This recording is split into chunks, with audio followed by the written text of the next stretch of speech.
ഈശോയിൽ സ്നേഹമുള്ള സഹോദരി സഹോദരന്മാരെ, മർക്കോസിൻ്റെ സുവിശേഷം 2:5 ഈശോ തളർവാദ രോഗിയോട് പറഞ്ഞു, മകനെ, നിൻ്റെ പാവങ്ങൾ ക്ഷമിക്കപ്പെട്ടിരിക്കുന്നു. അപ്പോൾ തളർവാദ രോഗി എഴുന്നേറ്റ് നടന്നു. അപ്പോൾ പാവമാണ് ആ വ്യക്തിയെ രോഗിയാക്കി മാറ്റിയത്. പാവം ക്ഷമിക്കപ്പെട്ട് കഴിഞ്ഞപ്പോൾ രോഗസൗഖ്യം ഉണ്ടായി. പ്രിയമുള്ളവരെ, ഈശോയ്ക്ക് മാത്രമേ പാപം ക്ഷമിക്കാൻ അധികാരമുള്ളൂ, ശക്തിയുള്ളൂ എന്ന് ഈശോ ഇവിടെ തെളിയിക്കുകയാണ്. അതായത് ഒത്തിരിയേറെ ദൈവങ്ങളുണ്ട്, എന്നാൽ പാവം ക്ഷമിക്കുന്ന ഒരേ ഒരു ദൈവം ഈശോ മാത്രമാണ്. നമുക്കറിയാം, ഈശോ മാത്രമാണ് ലോകത്തിലേക്ക് വന്ന് മനുഷ്യൻ്റെ പാവങ്ങൾ ഏറ്റെടുത്ത് കുരിശിൽ മരിച്ച് പാവത്തിന് പരിഹാരം ചെയ്തത്. അതുകൊണ്ടാണ് യേശു ഏകരക്ഷകൻ എന്ന് പറയുന്നത്. അപ്പോസ്തല പ്രവർത്തനം 16:31 പറയുന്നത്, കർത്താവായ യേശുവിൽ വിശ്വസിക്കുക, നീയും നിൻ്റെ കുടുംബവും രക്ഷ പ്രാപിക്കും. രക്ഷ നൽകാൻ പറ്റുന്ന ഒരേ ഒരു ദൈവം യേശു മാത്രമാണ്. അതുകൊണ്ടാണ് യേശു പറഞ്ഞത്, ഞാൻ സ്വർഗത്തിൽ നിന്ന് വന്നു, എന്നിൽ വിശ്വസിക്കുന്നവരെ ഞാൻ സ്വർഗത്തിലേക്ക് കൊണ്ടുപോകുന്നു. ഞാൻ മരിച്ചു ഉയർത്തെഴുന്നേറ്റതുപോലെ എന്നിൽ വിശ്വസിക്കുന്നവരെയും ഞാൻ സ്വർഗത്തിലേക്ക് കൊണ്ടുപോകും. നിത്യജീവൻ ഞാൻ നിങ്ങൾക്ക് നൽകുന്നു.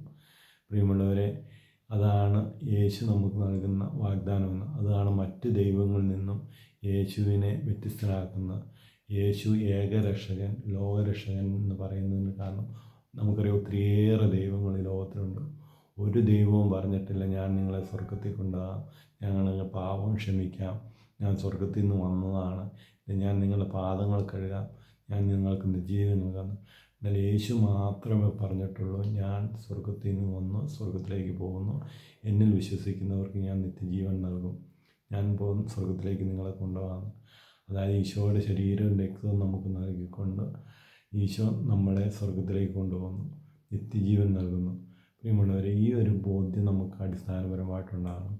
യേശുവാണ് ഏകരക്ഷകൻ, യേശുവിൽ വിശ്വസിക്കുന്നവർക്ക് നിത്യജീവനുണ്ട്. ഈ സദ്വാർത്ത നമ്മൾ മറ്റുള്ളവരെ കൂടി അറിയിക്കാൻ ബാധ്യസ്ഥരാണ്. അതായത് ഒരുവൻ പോലും നശിച്ചു പോകാതെ നിത്യജീവൻ പ്രാപിക്കണമെന്നാണ് ഈശോയുടെ ആഗ്രഹം.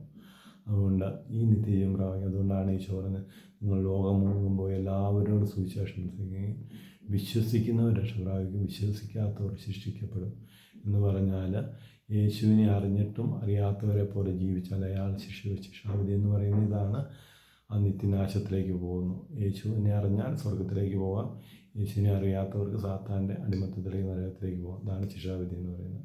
പ്രിയമുള്ളവർ, ഈ സത്യം നമ്മൾ മറ്റുള്ളവരോട് പറയാൻ കടപ്പെട്ടവരാണ്. അവർ സ്വീകരിക്കാതിരിക്കുകയോ അത് അവരുടെ സ്വാതന്ത്ര്യം. എന്നാൽ പറയുക എന്നുള്ളത് നമ്മുടെ കടമയാണ്. നമ്മൾ പറയാത്തത് മൂലം ഒരു ആത്മാവ് നശിച്ചു പോകരുത്. അതുകൊണ്ട് നമ്മൾ ചുറ്റുമുള്ളവരിൽ ഈശോനെക്കുറിച്ച് പറയാനും ആ സത്യവെളിച്ചത്തിലേക്ക്, നിത്യജീവനിലേക്ക് അവരെ ആനയിക്കുവാനുള്ള കടമ നമുക്ക് ഓരോരുത്തർക്കും ഉണ്ട്.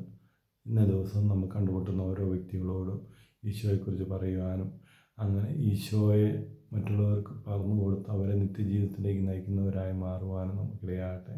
ഇന്ന ദിവസത്തെ ഈശോ സമർത്ഥമായി നമ്മളെ ഓരോരുത്തരെ അനുഗ്രഹിക്കട്ടെ. എല്ലാ അപകടങ്ങളിൽ നിന്നും നമ്മളെ കാത്തുരക്ഷിക്കട്ടെ. ഈശോയുടെ തീരത്ത് നമുക്ക് സംരക്ഷണം നൽകട്ടെ. പരിശുദ്ധ അമ്മയുടെ നീലങ്കയോട് നമ്മളെ സംരക്ഷിക്കണമെന്ന് പ്രാർത്ഥിക്കാം. സകല വിശുദ്ധരുടെ മാധ്യസ്ഥം നമുക്ക് അപേക്ഷിക്കാം.